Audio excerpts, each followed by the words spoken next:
Bang, bahasa pemrograman yang bagus buat pemula apa ya? Kalau buat pemula, saran gue pilih satu dari antara dua ini. Python atau JavaScript. Kenapa? Soalnya dua-duanya ini bahasa yang cukup mudah buat pemula, sama dua-duanya fleksibel. Jadi kalau misalkan kita belajar Python, misalkan kita mau jadi software engineer, itu bisa. Atau kalau kita nggak mau jadi software engineer, kita punya opsi buat pivot ke yang lain.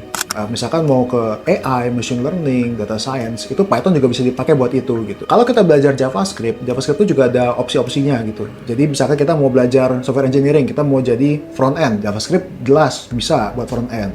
Buat back end pun juga bisa gitu. Jadi kalau kita mau suatu saat pindah dengan kita belajar salah satu dari dua bahasa ini, kita punya opsi ke depannya kalau mau pindah gitu. Selain itu juga di kampus gua, di Fakultas Ilmu Komputer di UI, itu tuh mahasiswa baru, mabanya itu diajarin Python sebagai bahasa pemrograman pertama. Itu waktu zaman gua ya.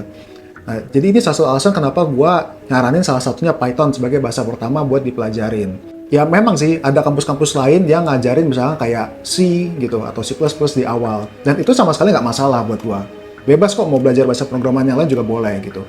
Tapi mungkin nggak semua orang punya mental buat belajar bahasa pemrograman yang cenderung lebih rumit dipelajari buat pemula gitu.